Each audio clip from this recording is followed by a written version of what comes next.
Bom, o barulho, pelo menos aquele barulho que estava agitando bastante a mente da gente, deu uma diminuída boa, né?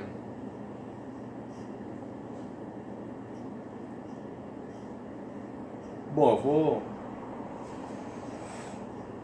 eu vou dar continuidade, vou falar algumas palavras sobre algum tema que eu sinta que possa ser útil.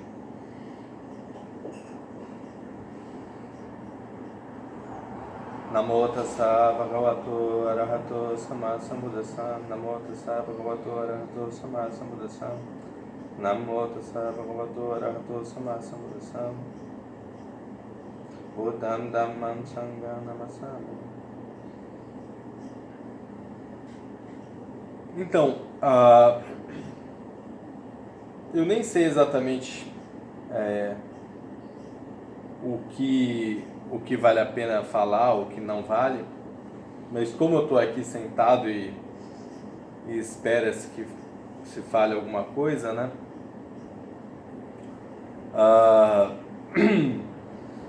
Vou seguir aqui com o meu dever, até porque o Adyan Mudita deu uma bronca na gente, para a gente tentar se esforçar bastante para retomar as atividades na Rua Alice.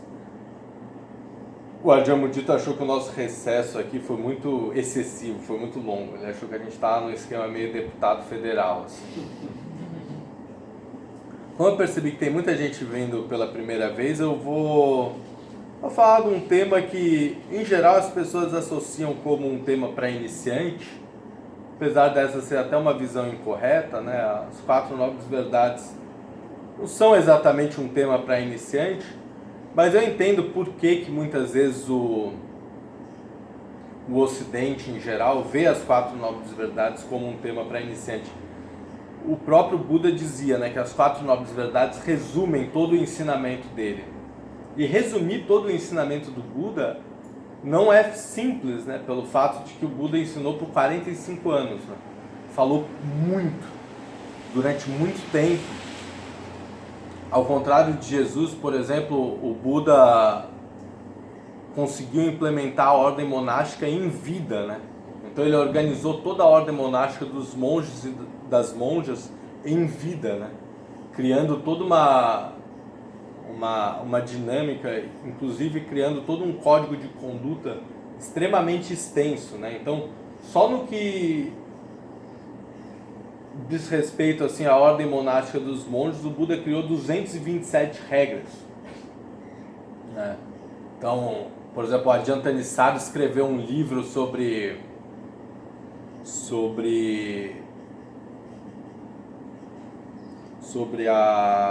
as regras monásticas, né? Então ele escreveu um comentário sobre essas 227 regras e ele acabou escrevendo um livro de umas 500 páginas, assim, só sobre esse assunto. E o mestre dele falou, muito bom, mas está incompleto.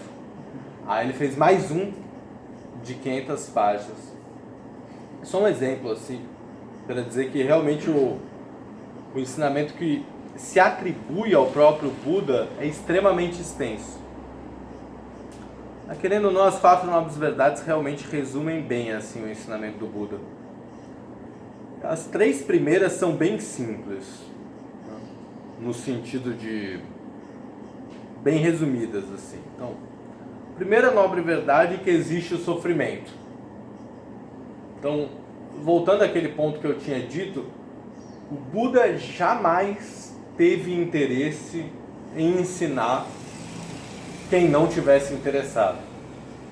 E isso é uma das coisas que o budismo conserva até hoje, pelo menos grande parte do budismo. O budismo não tem interesse nenhum em expandir num sentido proselitista. Não existe muito essa ideia de você converter alguém para o budismo.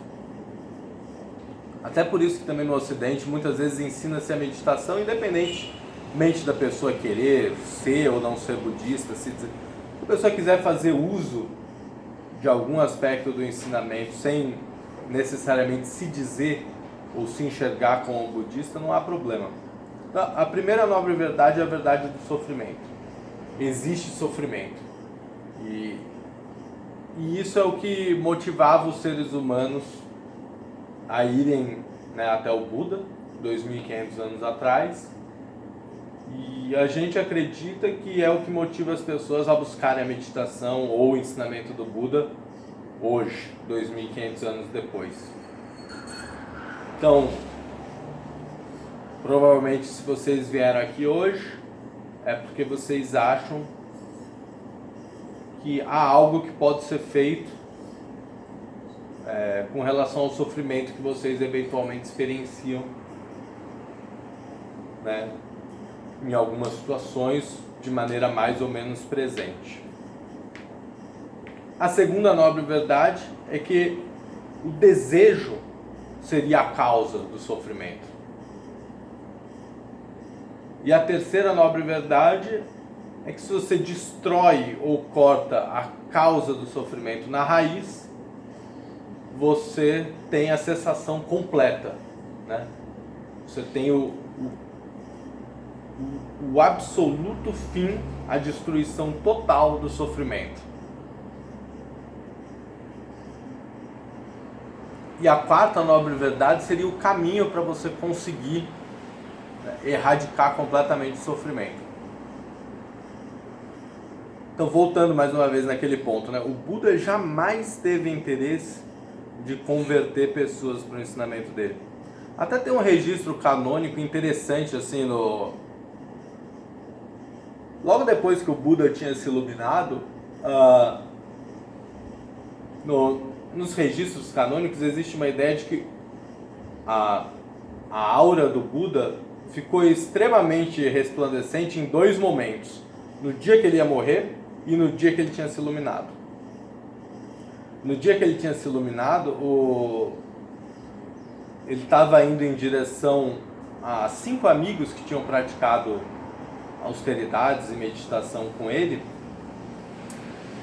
E ele cruzou um camarada na floresta, eu nem lembro o nome desse cara.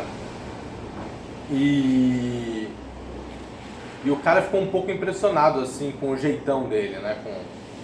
Com quão brilhante ele estava. E ele perguntou: quem é o seu mestre? O que você ensina? Qual foi a sua prática? Com quem você praticou? O cara ficou um pouco impressionado e despertou um senso de fé no cara. Aí o Buda meio que deu uma resposta meio maluca assim: eu não tenho mestre. Tudo que eu ensinei, tudo que eu aprendi por mim mesmo. Eu destruí a vida e a morte, eu destruí todo o sofrimento. Não há ninguém neste planeta que tenha realizado neste momento o que eu realizei. Aí o cara falou: boa sorte, e foi embora.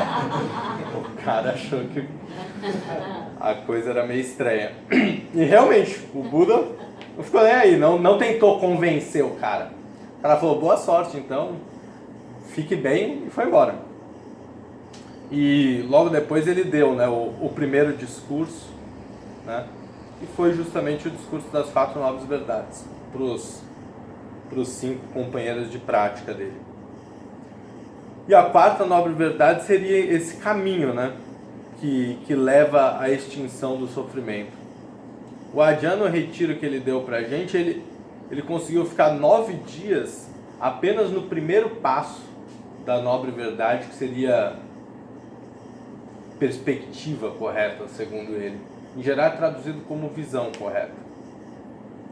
Depois de perspectiva correta, você tem pensamento correto. Depois você tem fala correta, ação correta, modo de vida correto. Depois você tem plena atenção correta, esforço correto e concentração correta. Falando assim, né? Perspectiva correta, pensamento correto, fala correta, modo de vida correto, ação correta, plena atenção correta, concentração correta e esforço correto. Parece um pouquinho difícil, né, de meio que até visualizar do que se trata. Mas basicamente o ensinamento do Buda tem três bases assim. Primeira, a base ética. Você tenta ter uma vida até respondendo a tua pergunta, Jesus, tenta ter uma vida que não cause sofrimento nem para você e nem para os outros.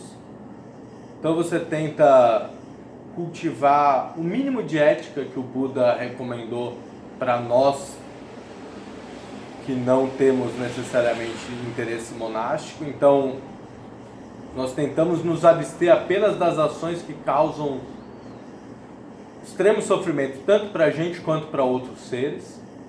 Então, o primeiro aspecto da prática budista tem a ver com você recolher um pouco o teu campo de ação, né? Então, os seres humanos, todos os seres, né, na verdade, para fugir da dor e obter prazer, agem com a mente, com a fala e com o corpo.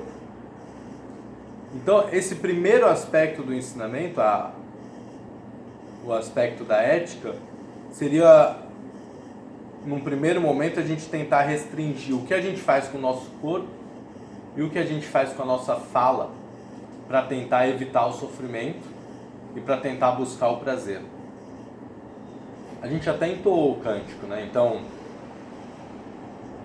5 preceitos são entoados em Pali, tradicionalmente, porque eles são extremamente importantes dentro da visão budista de uma mente saudável, né? Como uma base para uma mente saudável. Então, a primeira base desses 5 preceitos seria a ideia da gente não matar nenhum ser. Nenhum ser que seja visível. Você lava as mãos, você está matando bactérias e coisas assim. Mas o Buda não entrou nesse mérito. E também o Buda foi bem enfático ao dizer que você não mata cenouras, né? Você não mata alfaces, você não mata grama. Existe alguma especificidade com relação a árvores, mas não tem como você matar uma cenoura, né? Assim como, sob o ponto de vista budista, não tem como a gente renascer como uma cenoura, né? Então, as plantas não seriam seres sencientes. Sob o ponto de vista do ensinamento tradicional do Buda, nós, por exemplo, temos 5 agregados, né? Os 4 agregados depois do agregado corporal seriam agregados de mente. Os vegetais teriam apenas o agregado corporal, o agregado da forma, né? Rupa. Óbvio que isso pode ser controverso dependendo da pessoa que estiver ouvindo, mas do ponto de vista do ensinamento é bem claro. Não tem problema você cortar uma cenoura no teu prato. Mas você se abstém de matar qualquer ser, né? Qualquer ser visível você se abstém de matar. Até no retiro fizeram algumas perguntas com relação a isso a Ajahn, e eu queria até contar uma história pessoal, assim, ou uma ou duas histórias pessoais. Essa coisa de se abster de matar seres vivos, para nós que em geral moramos em apartamento, não é exatamente muito difícil, né? Mas é interessante como até o budismo mesmo pode dar ensejo, assim, alguns desafios com relação a esse primeiro preceito, né? Por exemplo, teve um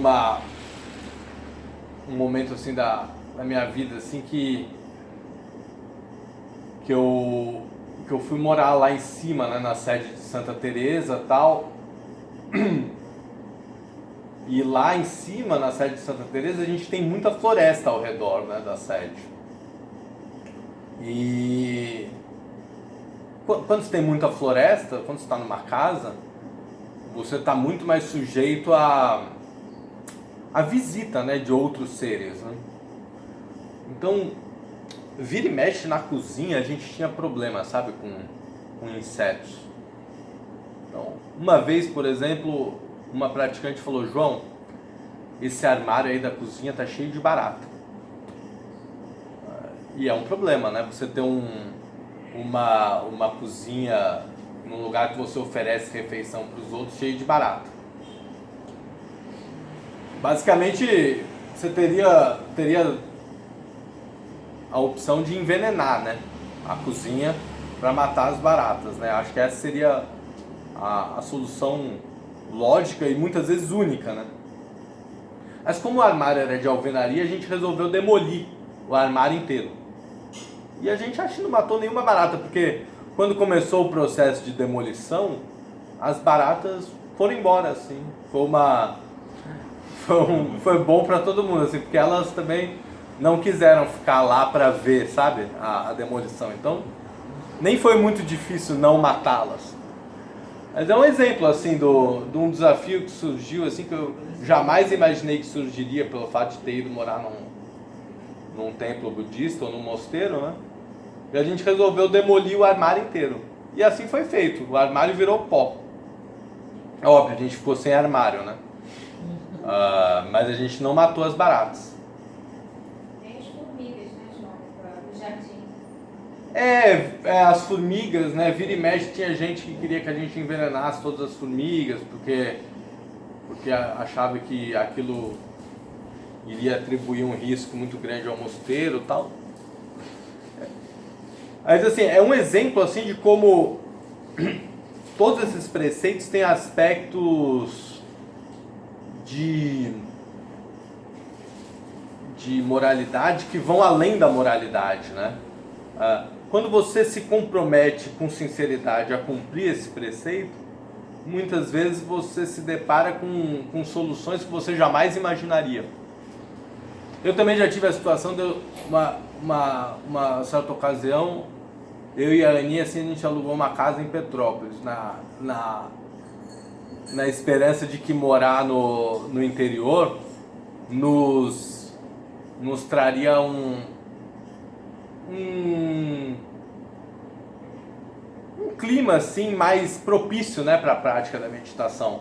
E realmente a gente morava numa casa bem interessante, assim, no meio das montanhas, tal, num bairro bem arborizado, assim, ainda com bastante natureza em Petrópolis. E era bem interessante, assim, para a prática da meditação em muitos aspectos. Num determinado momento que a gente estava lá, surgiram ratos na casa. E isso não estava muito no script, né, da nossa visão, assim, do que seria uma casa ideal para praticar meditação. E rato é um bicho um pouquinho perigoso, né? Então a gente estava um pouquinho cabreiro com essa situação. E a gente até mas desde o início a gente não estava muito aberto à ideia de matar os ratos, não. Aí foi até curioso que a gente chamou uma empresa de dedetização, assim, um pouco na esperança de que eles talvez pudessem dar uma consultoria sobre como pegar ratos de maneira budista. Mas não só o cara nem cogitou pensar em algo assim, como foi uma coisa muito louca, assim, que parecia que a gente estava num filme de ficção científica, assim, distópico ou futurista, que o funcionário da empresa de dedetização parecia um ratinho. Juro pra vocês. Ele tinha um jeito, ele tinha um monte de tique e trejeito, assim, parecia um roedorzinho, assim, sabe? Parecia, eu me senti muito no Men in Black, assim, aqueles alienígenas do MIB, aquele filme com o Will Smith, que eram totalmente diferentes, assim, num ser humano padrão. Eu falei, meu Deus, será que o cara tá matando tanto rato que o cara já tá se ratificando antes de renascer? Porque você começa a ler os ensinamentos do Buda e se você, de certa maneira, tá aberto a acreditar nas coisas que o Buda fala nos textos canônicos, você fica um pouco impressionado sobre o quão matemático às vezes são, quão matemático é o karma. Nem sempre, mas às vezes, né? E o cara realmente parecia um rato, eu fiquei um pouco assombrado com aquilo. Aí a gente viu que daquele mato não sairia cachorro, a gente resolveu comprar umas armadilhas para ver se tentava pegar os ratos vivos. E basicamente os ratos enganaram a gente por meses. E a gente lá aguentando, né? Dividir a casa com os ratos. Aí a gente fez basicamente o que que o bom procedimento budista recomendaria. A gente foi embora. A gente deixou a casa para os ratos. Como não era nossa, né? Felizmente. O aluguel não tem só desvantagens, especialmente quando você não quer quebrar o primeiro preceito. A gente foi embora. Aí a gente não sabe, né, o que os donos da casa fizeram com os ratos. Mas a gente foi embora. A gente desistiu de pegar eles vivos e desistiu também de dividir a casa com eles. O segundo preceito seria o preceito de não tomar o que não é dado. Muitas vezes é traduzido como não roubar. E não tomar o que não é dado, do seu ponto de vista budista, é bem, assim, enfático, né? Assim, é bem intenso. Então, assim, o achado não é roubado não se encaixa exatamente na ideia de não tomar o que não lhe é dado. Inclusive, nesse retiro, perguntaram para o Ajahn, mas e se eu achar alguma coisa na rua e tal? Então o Ajahn comentou um pouco, se você achar alguma coisa que parece que foi abandonada, você até pode eventualmente pegar. Mas o Ajahn foi um pouco mais além nos comentários e falou assim, eu, por exemplo, parto do pressuposto que ninguém joga fora dinheiro. Então, se você achar dinheiro na rua, teoricamente você não estaria cumprindo o segundo preceito se você pegar uma nota de R$1, R$2, R$50 ou R$100, seja que for a quantidade de dinheiro que você achar na rua, aquele dinheiro tem um dono e aquele dinheiro não lhe foi dado. Então, sob o ponto de vista do preceito de não tomar o que não lhe foi dado, teoricamente você não deveria pegar esse dinheiro. Até fiz uma pergunta pro Adil, porque eu costumava pegar o dinheiro quando eu achava na rua e dar pro primeiro mendigo que aparecesse. Eu realmente não queria ficar com aquele dinheiro para mim. Mas o Adil não achou muito católico não, porque de certa maneira se você dá, você está dando um negócio que é seu. Então, eu achei interessante a reflexão dele que aquele dinheiro não é assunto seu. Se alguém quiser pegar, tudo bem. Mas você não pega. Eu acredito que se for uma quantidade muito grande de dinheiro, né, você poderia tentar pegar para devolver, né? Acho que não deve ser improvável que a pessoa vá atrás, né? Mas também, se você disser que achou R$100 mil na rua e está procurando o verdadeiro dono, você vai ter que contratar umas 10 pessoas para filtrar spam, né? O terceiro preceito seria o preceito de não causar sofrimento com comportamento sexual, né? Nesse ponto, a visão de ética do budismo é até bem moderna, de certa maneira, né? Então, o budismo não colocou de maneira muito corriqueira, né? O que seria um comportamento sexual que cause sofrimento ou que seja considerado, portanto, incorreto. Então não existe uma diretriz tão direta como em outras religiões, como, por exemplo, algumas religiões que acham que tal comportamento é inerentemente errado. Então no budismo existe muito mais a ideia se existe consentimento, se a outra pessoa tem capacidade de dizer não, se existe uma traição envolvida. Então, se não existir traição, se não existir violência e a outra pessoa tiver capacidade de dizer não, né, o que incluiria também um ser animal, né, que não tem capacidade de dizer não, se você nem passa por cima do não, nem faz com violência, nem age quebrando um voto de fidelidade, seja seu ou seja de outra pessoa, não teria problema, independentemente, por exemplo, vamos supor assim, do teu gosto, né? Da direção que é a tua energia sexual. Tem. O quarto preceito seria o preceito de não mentir. Esse preceito hoje em dia é extremamente desafiador e é extremamente benéfico para qualquer um que queira se aprofundar na prática de meditação. A meditação tem muito a ver com um momento que a gente se permite ser totalmente honesto, não só com a gente mesmo, mas também com a vida.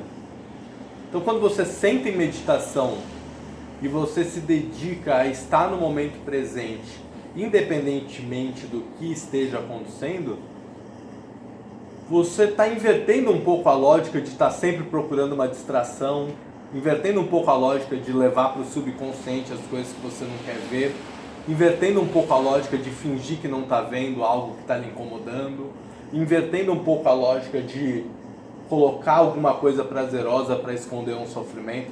Você está abrindo um pouco a sua mente para qualquer sofrimento, qualquer incômodo que possa estar surgindo na mente, e você está dizendo para você mesmo, não, distrair-se e fingir que isso não está acontecendo não é a melhor forma de minimizar e eventualmente erradicar esse tipo de sofrimento.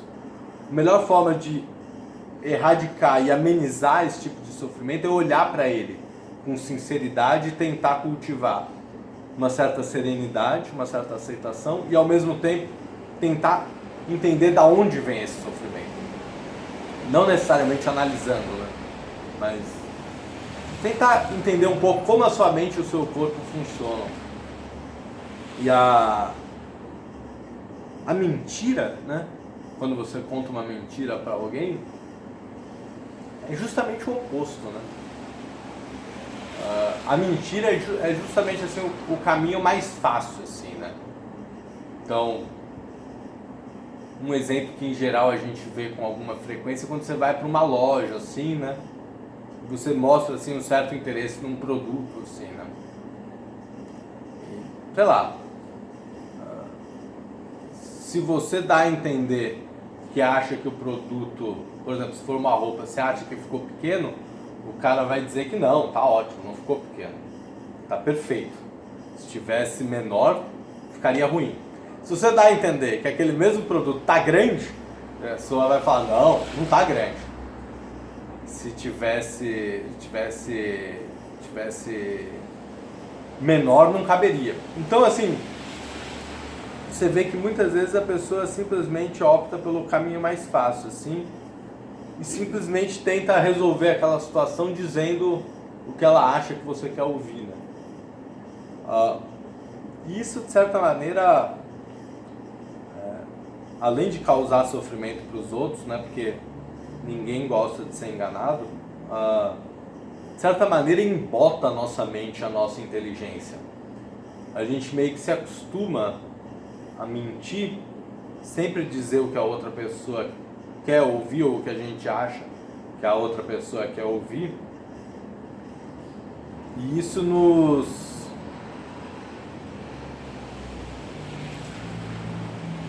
impede muitas vezes de pensar a situação de maneira mais inteligente.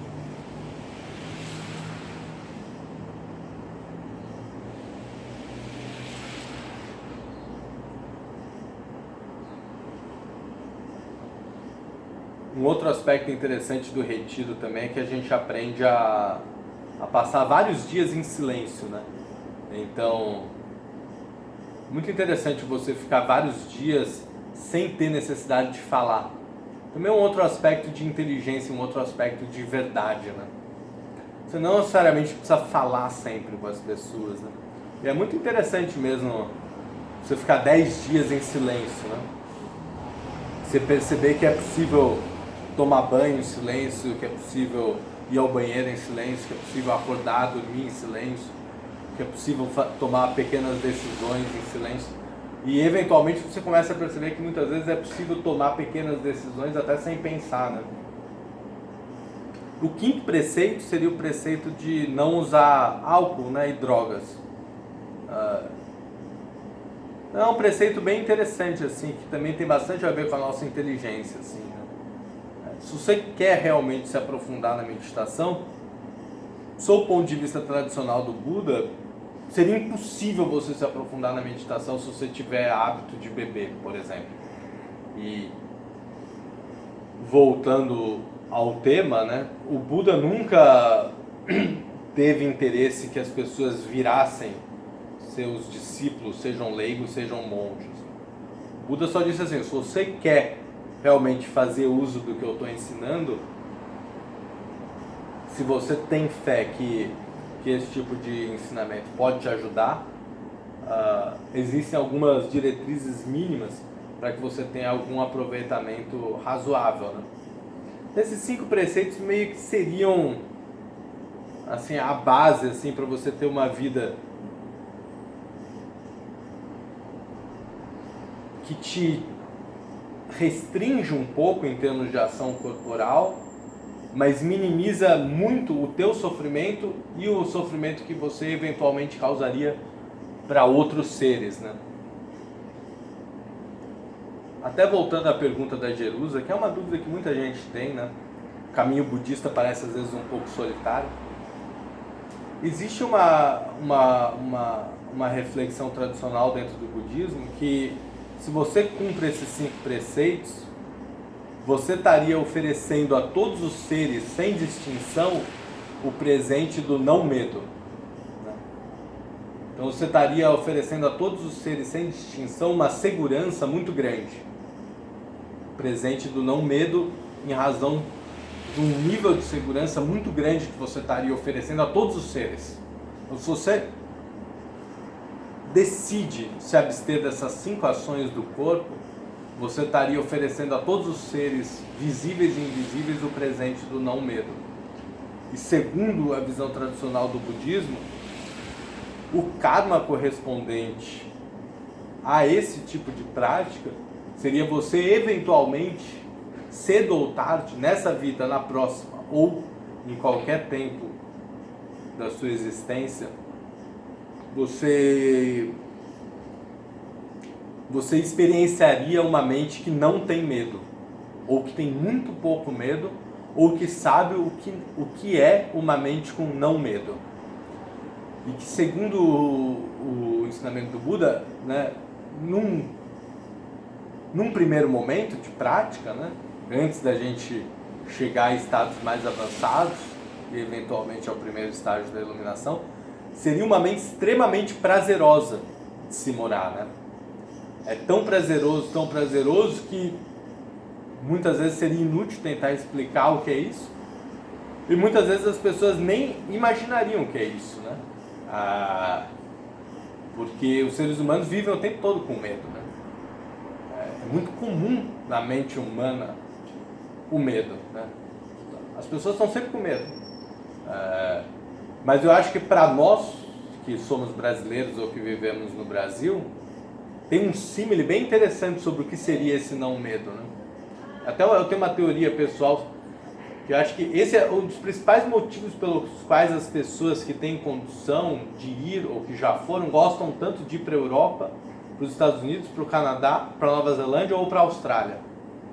Porque na Europa, nos Estados Unidos, no Canadá, na Nova Zelândia ou na Austrália, em geral, um brasileiro não tem medo. Se você está em Tóquio, por exemplo, você não tem medo. Se você está em Kyoto, você não tem medo. Se você está em Montreal, no Canadá, você não tem medo. Você vai ter medo para quê? Você mora no Rio de Janeiro, se você está em Montreal às 11 da noite, se a rua estiver deserta, o teu agregado da percepção, vendo aquela rua deserta no Canadá, não liga aquilo como uma situação perigosa. Você não lê aquilo como uma situação perigosa. Então você é capaz de andar numa rua do Canadá ou em algum lugar na Europa à 1 da manhã numa rua deserta sem sentir medo nenhum. E eu acho que inconscientemente é isso que as pessoas ficam tão fascinadas muitas vezes na Europa e nos países de primeiro mundo em geral. É o fato de você poder andar na rua sem olhar para trás. É o fato de você poder falar no WhatsApp sem olhar para trás. É o fato de você poder tirar o celular do bolso sem pensar que algo vai acontecer. Mas existem algumas pessoas que que experimentam sensações muito mais intensas em razão desses 5 preceitos, mesmo, sei lá, estando no que um amigo nosso chama carinhosamente de de janeiro. Tem um amigo nosso, o Igor, que diz que existe o Rio e existe o de janeiro. Então, assim, ó, eu e ele, né, segundo ele, nós não moramos no Rio, né? Nós moramos no que seria chamado de janeiro, que já é um lugar que, em geral, a chapa está mais quente, né? Então, é um lugar que, como o ser humano vive a partir de contrastes, né? Como tudo é uma questão relativa, né? Em geral, quem tem um pouquinho de medo no Lago do Machado, no de janeiro teria mais. E quem tem um pouquinho de medo em Ipanema teria um pouquinho mais de medo no Lago do Machado e, portanto, teria mais medo ainda no de janeiro. Mas, teoricamente, é possível você andar no de janeiro, ou em alguns lugares até mais perigosos estatisticamente, né, no planeta Terra, sem ter medo. Porque, veja, o medo não é uma informação objetiva. Tem até um monge de Amaravati que diz que o medo nunca é racional. Simplesmente pelo fato de que a gente nunca sabe exatamente se algo vai acontecer. A gente nunca consegue ter certeza absoluta se algo vai acontecer ou não. Isso vale tanto para os lugares que não são perigosos, como para os lugares que são perigosos. O medo, segundo esse monge de Amaravati, que eu esqueci o nome, nunca é racional. É sempre uma sensação emocional. E é óbvio que, dependendo do lugar que você está, até vale a pena acreditar nele. Veja, não estou dizendo que o fato de você acreditar naquele medo que é irracional não pode salvar a tua vida. Eu só estou dizendo que você pode salvar a sua vida sem necessariamente sentir medo. Você não necessariamente precisa experienciar uma emoção tão desagradável para ter a brilhante ideia de fugir de um vagão de trem que está vindo na tua direção. Você não necessariamente precisa sentir medo para não ser atropelado por um trem. Você pode simplesmente discernir que o trem vai te atropelar. E se ele te atropelar, você vai morrer. Isso não significa que você necessariamente precisa sentir medo.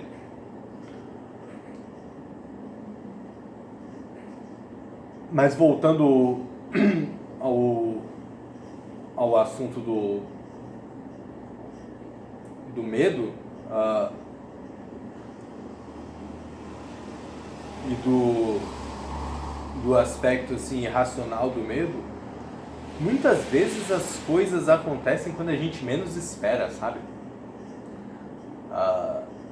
Até é uma das coisas que eu contemplei um pouco, assim. Eu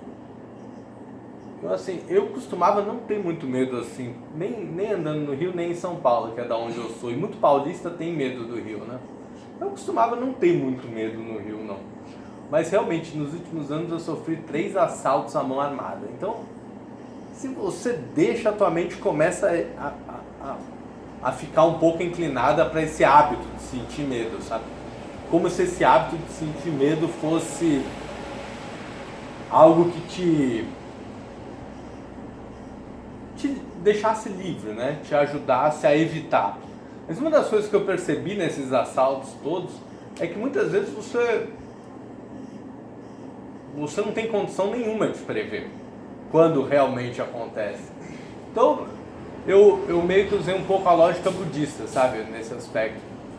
Se eu não tenho como resolver isso, nem como prever, nem como evitar, eu também não vou gastar um segundo do meu tempo pensando nisso. Se for acontecer, eu entrego tudo e pronto. E inclusive o último assalto que eu sofri foi um assalto extremamente pitoresco, assim, né? E realmente eu não estava prevendo nem um pouco. Estávamos lá no Mosteiro de Santa Teresa, né? Eu, Arlindo, um amigo que é dono de um restaurante tailandês, que tinha ido pela segunda vez no Mosteiro de Santa Teresa para oferecer a refeição para o monge, e o monge, o Ajahn Mudito. Então estávamos lá nós 4. Era, sei lá, um dia de semana, tinha acabado de acabar o almoço, devia ser meio-dia e pouco. Estávamos lá nós 4. Eu lembro como se fosse ontem, a gente estava falando sobre o Ajahn Chah e sobre os grandes mestres da tradição de floresta tailandesa. Então assim, tava um papo bem curioso, né? Diferente assim do... Aí eu estava sentado num determinado ângulo que eu pude ver um carinha chegando com uma metralhadora. E eu juro pra vocês, eu levei uns 2 segundos pra meio que interpretar aquela cena como um ser humano com uma metralhadora. Provavelmente ele vai querer algo. Eu demorei uns 2 segundos pra... Eu não sei se eu achei que era um palhaço, ou que era um ator, ou que era a pegadinha do Faustão. Eu não sei, eu vi aquela cena assim, sei, eu demorei tipo meio segundo pra ler o que era aquilo, do que se tratava, porque a gente tava falando sobre a Ajahn Chah, sabe? A gente tava como se fosse em outro planeta. De repente apareceu um carinha com uma metralhadora e veio vindo em nossa direção. Aí, óbvio, a cena muda completamente, muito rápido, né? Mas é interessante porque a gente não tava nem aí. Às vezes, como era um lugar de floresta tal, num bairro com alguma fama de violência, às vezes à noite a gente ficava com um pouco de medo, né? E até na época que eu morei lá, eu tive a oportunidade de contemplar um pouco o medo, porque teve uma época que eu morava lá numa casinha que fica no meio do mato. E tem uns bichos que andam no mato, e o barulho que esses bichos fazem de madrugada é muito parecido com o barulho que humanos fazem andando no mato. Então, às vezes eu tive a oportunidade de vivenciar uns medos bem interessantes ali. Mas a gente não estava prevendo em absoluto, sabe? A gente tava lá falando do Ajahn Chah, de repente viu um doido com uma metralhadora na mão.